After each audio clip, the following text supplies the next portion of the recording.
Hello to everyone listening from around the world. Before we get into today's account, I want to give a special shout out to 4 people who show up for this community every single time. Susan Pendle, Ann Spencer, Pauline Morgan, Kathy Coutinho. Your comments keep this channel alive, and I mean that genuinely. Now, where are you listening from right now? Drop your country and your city in the comments below. I read every single one, and who knows, your name might be the one we call out next time. Today's account comes from Charles William, 38, who shared what happened when the gravedigger at his mother's funeral pulled him aside, pressed a key into his hand, and told him the coffin was empty. This account has been dramatized to protect privacy. AI narration is used throughout. The experience it describes is real. The gravedigger had worked Bonaventure Cemetery for 30 years, and he was not a man who spoke unnecessarily, which is why, when he pulled me aside at my mother's funeral, I listened. His name was Earl. He was 63, with hands that looked carved from the same Georgia clay he spent his days moving, and a face worn into composure by 3 decades of being present at the end of other people's stories. He had been standing at the edge of the gathering since the service began, watching me in the way of someone waiting for the right moment. The right moment arrived while 47 people stood at the graveside of my mother, Virginia William, on a Wednesday morning in November. At Bonaventure Cemetery on Bonaventure Road in Savannah, Georgia, with Spanish moss moving in the oak canopy above them and a mahogany closed casket being lowered into the ground. Earl stepped close. His voice was barely above a murmur. "Sir, your mother paid me 6 months ago to bury an empty coffin." "Stop," I told him. He did not stop. He pressed a small brass key into my hand, the kind self-storage facilities use, with a plastic orange tag, and said 3 words so quietly I had to read his lips. "Unit 7, now." My phone buzzed. A text from my father, Robert. "Come home, alone." I looked at the key. I looked at my father standing 20 feet away with his hand on my sister Diane's shoulder. His face arranged in the expression of grief that I'd been watching him construct and maintain since Monday morning when the call came. The timing is not a coincidence, I thought. I did not go home. My name is Charles William. I am 38 years old. I grew up in the Ardsley Park neighborhood of Savannah, one of those quiet, oak-lined neighborhoods where the houses have wide front porches and the whole place feels like it has decided not to hurry. I am a commercial insurance underwriter. I spend my days evaluating risk. Nothing in 18 years of that work prepared me for the morning of November 12th. But let me tell you what the 2 weeks before the funeral had looked like, because you need to understand what my father was before you can understand what his text message meant. My mother, Virginia, had been diagnosed with ovarian cancer in April. The prognosis, according to my father, had been poor from the beginning. I say according to my father because Robert was the manager of information in our household, the arranger of narratives, the person who decided what was known and how the known things should be understood. He had always been that. In the weeks before the funeral, that quality intensified in ways I noticed but did not yet name. He was the one who returned phone calls on my mother's behalf, not because she was too ill to speak, but because, as he explained, she found the calls exhausting. He was the one who managed the hospice paperwork, the burial arrangements, the death notices, the communication with the funeral home. Every piece of information about my mother in her final weeks passed through him first. When I asked to visit her in those last 6 weeks, he said she had not wanted the children to see her that way. She had been very clear about it. He was honoring her wishes. I believed him. The grief of a son who thinks his mother is dying does not leave much room for suspicion, and Robert had always known which doors to close and when. The week of the funeral, he called me each morning, not to grieve together, to coordinate. The service time, the reception, who was handling the flowers. The calls had the quality of project management rather than mourning, and at the time I filed this observation without examining it. On Monday evening, 2 days before the funeral, he called and said, "Make sure you come straight to the house after the service. There are things to go through." "Of course," I said. "Just family," he added. "You and Diane. Keep it small. Just family. Keep it small." At the time, it sounded like a grieving man protecting his privacy. Standing at the graveside 2 days later with a brass key in my hand and "come home, alone," on my phone screen, it sounded like something else entirely. I walked away from the graveside toward the eastern edge of the cemetery, where Bonaventure Storage, a self-storage facility abutting the cemetery on the same road, had its entrance. Earl fell into step beside me when I reached the cemetery boundary. He produced a master key from his jacket pocket and led us through the gate. "How long have you known my mother?" I asked. "Long time," he said. He did not elaborate. Unit 7 was at the end of the second row, a 10 by 12 climate-controlled unit with a padlock that my brass key opened on the first try. Inside, a folding chair, a lamp on an extension cord, a small table with a water bottle and a paper bag from a grocery store, several file boxes against the back wall, and my mother. Virginia Williams sat in the folding chair with a file folder on her lap and the composure of a woman who has been waiting for an important meeting and has been fully prepared for it since before you arrived. She was wearing a gray sweater and dark pants. Her hair was shorter, not the sharp hair loss of chemotherapy, just shorter, the haircut of someone who had simplified their life for practical reasons. She was thinner. She looked tired in the way of someone who's been carrying something very heavy for a very long time and is about to set it down. She looked at me. I looked at her. 30 seconds passed. I will not try to put words to those 30 seconds. What I will tell you is that when they ended, I was sitting on the concrete floor because there was nowhere else to sit, and Earl was closing the door quietly behind me, and my mother was watching me with her hands folded on the folder in her lap. "Mom," I said. "Come in, baby," she said. "Close the door." I needed him to believe I was gone so he would stop watching, she said. I had one window. I used it. "The cancer," she said. "There was a scare. A false positive in February. Your father believed it because he wanted to believe it." She looked at the folder. "I decided to let him. For 6 months. For 6 months I needed to move freely. I needed to gather documents he would have destroyed if he knew I had them. I needed to talk to Susan without him monitoring my phone. I needed the case to be complete before anyone, including you, could accidentally tip him off." Susan Garrett was my mother's attorney, a family law and financial fraud specialist on Abercorn Street in Savannah's Midtown district. I knew her by name and face, from the periphery of my childhood. I was beginning to understand why she had been there. "What did he do?" I asked. My mother opened the folder. She handed me the first document, then the second, then the third. I want to tell you what was in that folder because the contents are the whole story. The first item was a bank statement, a joint account statement from October 2021 showing a transfer of $8,400 to an account number my mother had annotated in red pen, RW Personal, Delaware LLC, my name not on this account. Below it were 11 more statements, each with similar annotations, each showing transfers ranging from $3,200 to $9,800, never a round number, never above $10,000.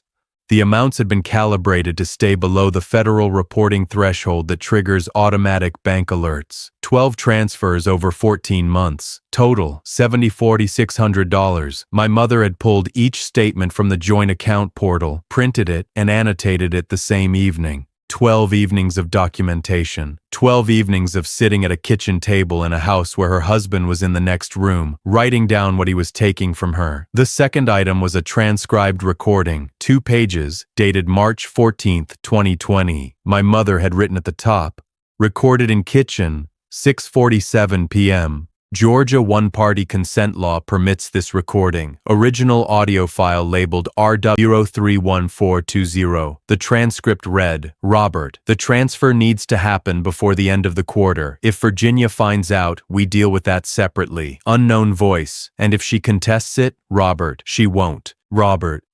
She doesn't know what she's looking at when she reads a financial document. She never has. Unknown voice. You're sure? Robert. Completely. I read it twice. She doesn't know what she's looking at when she reads a financial document. My mother, the woman who had taught English literature to 17-year-olds for 31 years, who had read every document in her life with the careful attention she brought to a difficult text, who had been annotating bank statements in red pen for 14 months, had been dismissed as financially illiterate by a man having a phone call in their kitchen 6 feet from where she was standing. She'd been writing that down too. The third item was a handwritten list, 1 page, dated January 2019. The heading read, People RW has contacted, confirmed or strongly suspected. Below it, 8 names. Some I recognized, some I did not. Each name had a brief note beside it. Dr. Patrice Owens told her I was emotionally unstable, requested she not share my medical records with me directly. Ellen Marsh told her I'd become difficult and distant, discouraged contact. Pastor Roy Simmons told him I had lost my faith and preferred not to receive calls from the church. Earl Givens did not succeed. I looked at that last entry for a long time. Earl Givens did not succeed. "Mom," I said, "who is Earl?" My mother looked at me with the expression she had always used when she was about to say something she had been waiting to say for a long time. "He is the person your father tried hardest to separate me from," she said, and failed. She looked at the door, where Earl had been standing outside for 20 minutes in the November morning. "He's my brother," she said. "Welcome back to Sweet Family Revenge. Grab your snacks, get comfortable, and remember, the people in these accounts had every chance to behave themselves. They just chose wrong." Drop a comment and be sure to subscribe. You're going to love it here. The folder also contained a letter my mother had written to me in October, sealed, my name on the front, which she told me to open tonight, alone. "What happens now?" I asked. She reached into the file box beside her chair and produced a second folder, thinner, more recent. "Susan filed this morning," she said, while the service was happening. "The financial fraud case with the Chatham County Superior Court and the petition to void the death certificate simultaneously. The account freeze order was executed by the bank at 10:15. She looked at me. "By the time your father expects you to walk through that door on 53rd Street, the accounts are already frozen." "He doesn't know yet," she said. "He will. By tonight." I thought about my father, the project management quality of his morning calls, the careful narrowing of my access to my mother in those final weeks, the text that had arrived with the precision of someone who already suspected the timing had shifted. "Come home, alone." "There's one more thing," my mother said. She produced a small envelope from the file box, my name on the front in her handwriting. "Don't open it here. Open it tonight." I took the envelope. I looked at Earl through the gap in the door. 30 years at Bonaventure Cemetery. My mother's brother. The one person Robert had tried to cut off and failed. The Gravedigger, I thought. He picked the Gravedigger because he knew the Gravedigger could not be reached. He had been wrong about that too. "I am very tired," my mother said. "I would like to go home." I stood up. I held out my hand. She took it. Susan Garrett's office on Abercorn Street in Savannah's Midtown District is the kind of space that tells you something about the person before they say a word. Practical, not showy. A conference table, a whiteboard, bookshelves with reference volumes that had clearly been used, a window facing west toward the street. We arrived at 1:30 p.m. Susan and my mother greeted each other with the ease of two people who have been working toward a shared goal for a long time and are now finally in the final phase of it. "The filings went through at 9:47 this morning," Susan said. "The account freeze was executed at 10:15. Your husband attempted to access the primary joint account at 11:03. She looked at my mother. "The attempt was blocked. The bank flagged it and called my office as per the agreement." My mother received this the way someone receives a prediction that has come true, with the tired satisfaction of someone who has been accurate for long enough that accuracy no longer surprises her. "He knew something had shifted," she said. "He always knows." "What prompted it?" I asked. "The text to Charles," Susan said. "When Charles didn't come home as requested, your father made calls.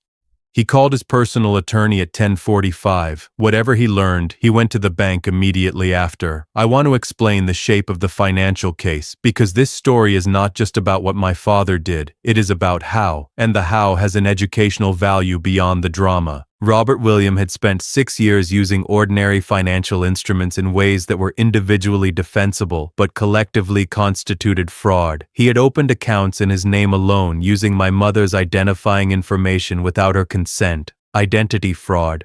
He had transferred joint funds to these accounts in amounts calculated to avoid automatic reporting thresholds. Structuring, a federal offense. He had forged her signature on 3 loan documents. He had attempted to transfer the deed of the Ardsley Park family home, worth approximately $680,000, to a Delaware LLC he had created in 2019 without my mother's knowledge. Total documented financial harm, $340,000 in transferred or misappropriated funds, plus the attempted deed transfer. The deed attempt is the most serious charge, Susan said. Property fraud of that magnitude, with documented forgery, is a felony in Georgia. The structuring is a federal matter. I've been in contact with the U.S. Attorney's Office for the Southern District of Georgia since October. October, I said. The federal component required time to brief properly, my mother said. Susan needed me to be invisible long enough to finish the coordination. How many people knew you were alive? I asked. Earl, Susan, Susan's paralegal, Donna, and Dr. Patrice Owens, my oncologist at St. Joseph's Candler. She documented the false positive, documented the absence of any subsequent diagnosis, and has been available as a medical witness since August. She looked at me steadily. The list your father made, the people he tried to isolate me from, that list told me something important, she said. He tried to reach Earl twice in 2019. Earl told me about both attempts within the hour. That was when I understood that Earl was the one person in my life Robert had not managed to redirect. She paused. That was when I knew who to build the plan around. Susan left us alone in the conference room for 15 minutes. My mother watched me open the envelope. I will share what it said, because she has given me permission to share it and because it is the part of this story that I believe matters most. It was dated October 3rd, 6 weeks before the funeral. Charles, if you are reading this, what we planned has worked, and I need you to know some things before the noise of what comes next makes them hard to hear. I did not tell you because I could not tell you, not because I didn't trust you, because I trust you completely, and that is exactly why I couldn't. Your face would have told your father everything. You have always been the one who feels things visibly, and I have loved that about you since you were 4 years old. I have been afraid for 3 years. I did not show it because showing it would have told him I knew, and knowing I knew would have accelerated what he was already planning. The way to protect yourself from a man who controls information is to control what he believes is possible. He believed I was dying. He believed I was too ill to document anything. He was wrong about both. What I'm handing you today is not just evidence. It is the record of a marriage. 6 years of watching someone I loved become someone I did not recognize, and choosing to write it down rather than lose it to his version of events. Come find me. I'll be in Unit 7. Mom. I held the letter for a while. My mother did not say anything. She had written what needed saying and she was giving it room. When did you know? I asked. When did it become bad enough to require all of this? March 2019, she said. He had a phone call in the kitchen. He didn't know I was in the hallway. He was speaking to someone at the Delaware LLC. I didn't know what it was yet. I just heard the company name. I wrote it down. She looked at her hands. I looked it up that evening. My name was not on the registration. My name should have been. A pause. That was when I started writing. 37 months of writing, in a house where the man she was documenting was sleeping in the next room. If you've been listening for a while and want accounts like this to keep coming, it really helps if you hit that like button and subscribe. 97% of people never do, but it's what keeps this whole thing running. So, thank you for real. My father called me 4 times between noon and 3 p.m. I did not answer. At 3:47 p.m. he texted Diane, who was at the house on 53rd Street. Diane called me. Dad just sent me the strangest text, she said. And then Mom called me, from a number I didn't recognize. She said she was alive.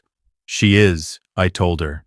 The silence on Diane's end was the silence of a person holding 2 entirely incompatible pieces of information simultaneously. Where are you? She asked. Susan's office, I said. I'm coming, she said. She arrived at 4:30 p.m. She walked into the conference room and saw my mother. What happened next belongs to the 2 of them, and I will not narrate it for other people's consumption. What I will tell you is that when it was over, Diane sat beside my mother at the table and looked at Susan and said, "Tell me everything." Susan told her. When she finished, Diane was quiet for a moment. "He's at the house right now," she said, "waiting for Charles." "I know," Susan said. "What do we do?" "Nothing tonight," Susan said. "Tonight he waits. Tomorrow morning, my office contacts his attorney with the full documentation package. He will understand the situation clearly by 10 a.m.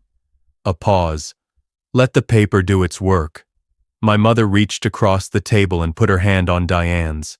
"I'm sorry," she said, "for all of it. For the parts you didn't know about and the parts you had to live through without understanding why." She looked at her daughter.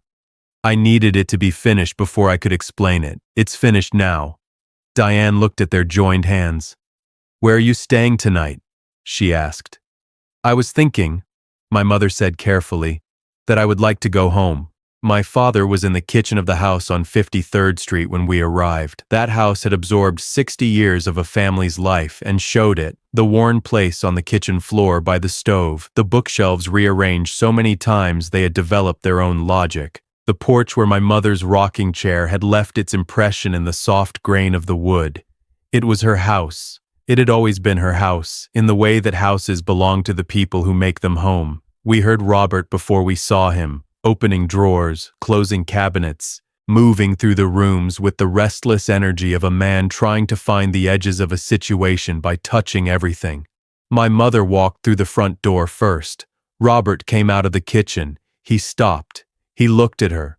The gray sweater, the shorter hair, the quality of her presence, which was the presence of a woman who has put down something very heavy and intends never to pick it up again. He said her name. "Hello, Robert," she said. That was all. What his face did in the next 30 seconds was the most revealing thing I have witnessed in 38 years of watching people. It did not collapse. It cycled. First, genuine surprise. Then, recalculation. The expression of a man sorting rapidly through available responses. Then, the arrival of warmth. Chosen, placed, intended to manage the room. "Virginia, my God, where have you? I thought you were. We buried." "There was nothing in the coffin," my mother said. "You've been managing the death certificate since Monday."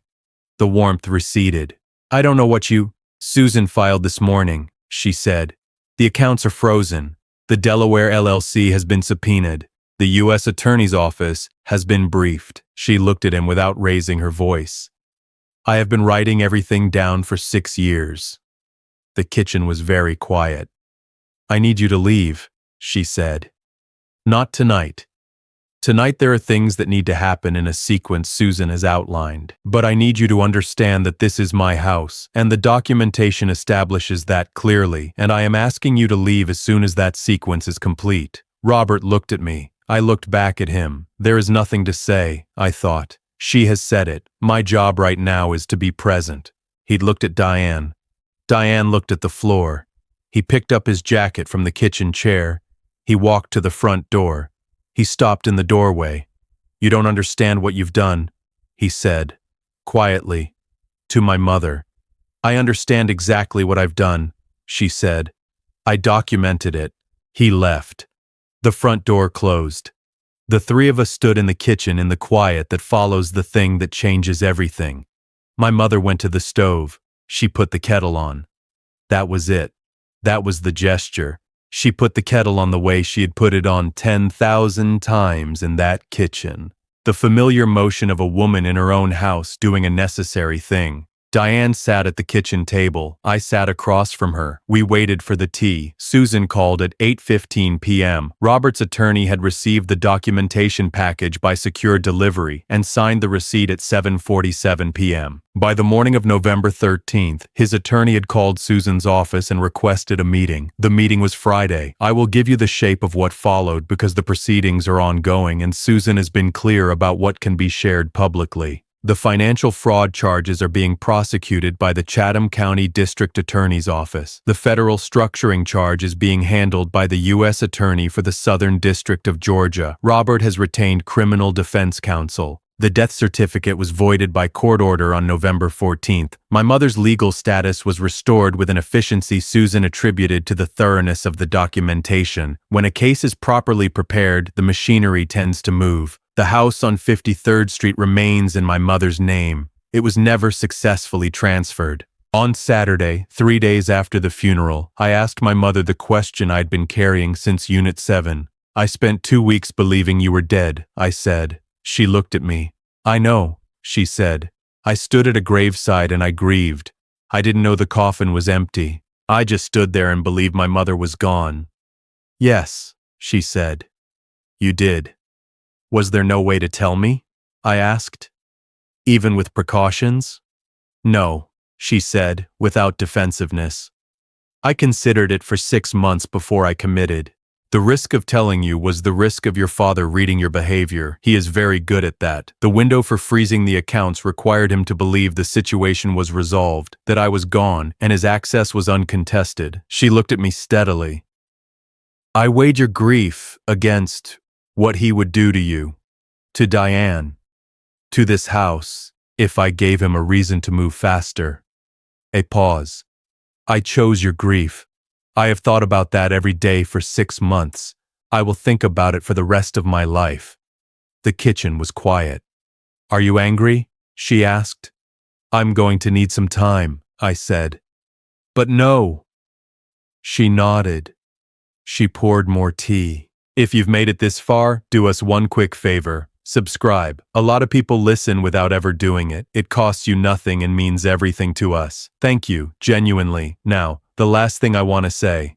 My mother spent 6 years in a marriage that was, from the outside, indistinguishable from a functioning one. She attended church, she had dinner parties, she maintained friendships, or tried to, until she found the list in the folder and understood how many of those friendships had been quietly redirected. Inside that marriage, she was being systematically robbed, not dramatically, in the way financial abuse within a marriage actually operates, quietly, incrementally, using legitimate instruments in illegitimate ways, exploiting the trust that marriage requires, and the information gap that a controlling spouse deliberately maintains. He managed the accounts. He handled the paperwork. He understood the finances the way a person understands something they intend to use against you, and he had dismissed her ability to understand them. She doesn't know what she's looking at when she reads a financial document. 47 words, recorded in a kitchen on March 14, 2020. Filed. Annotated. Dated. The law protects people with documentation. This is not a cynical observation, it is a practical one. The legal system operates on evidence, and evidence is, at its most fundamental level, paper. What is written down, what is dated and signed and kept, what can be produced and authenticated. My mother produced 37 months of authenticated documentation. She produced it alone, in a house where the person she was documenting slept in the next room, using nothing more complicated than a phone, a printer, a red pen, and the precise literacy of a woman who had spent 31 years teaching other people how to read carefully. He had told someone she couldn't read a financial document. She read every one of them, and she wrote down what she found. I want to say something about Earl, because Earl deserves it. He is 63 years old. He has worked Bonaventure Cemetery for 30 years. He is my mother's brother. The person on the list with the annotation did not succeed beside his name, meaning my father had tried twice to cut off their contact and had failed both times. When my mother needed someone to trust completely, she trusted her brother. When she needed a place to stage a death and somewhere to hide, she chose a cemetery and a storage unit because her brother worked there, and she knew, with total certainty, that he would not fail her. He had been present for the grief of thousands of Savannah families in 30 years. He had done all of it with the dignity of someone who understood that the dead deserved to be handled with care, and the living deserved to have someone who keeps their secrets. He kept his sister's secret. He pressed a key into my hand when the moment was right. That is what loyalty looks like in practice. Not the grand gesture, not the public declaration, but the quiet, reliable presence of a person who shows up when they are needed and does what needs to be done without requiring anyone to explain why it matters. The last thing I want to say is about the letter. You have always been the one who feels things visibly, and I have loved that about you since you were 4 years old. She wrote that in October, 6 weeks before the funeral, on the chance that the plan might fail or that I might need to find her from a distance she could not close. She wrote it knowing I might read it in a version of events where she was not present to say it in person. She wrote it anyway. There is something in that act, the act of writing something important on the chance that it will be needed, without knowing whether it will be, that I have returned to every day since I read it in Susan's conference room. It is not bravery exactly. It is something older than bravery, something closer to love. The refusal to leave important things unsaid simply because the saying of them is uncertain. My mother spent 6 years writing things down because she refused to let the truth be lost simply because the person controlling the narrative had more immediate power than she did. She was right. The truth did not require her to have more power than Robert. It only required her to survive long enough to be found. It survived. It was found. The tea was good. The house smells like it always did. If you like this story, join our community by hitting that like button and subscribing for more family-centered accounts like this.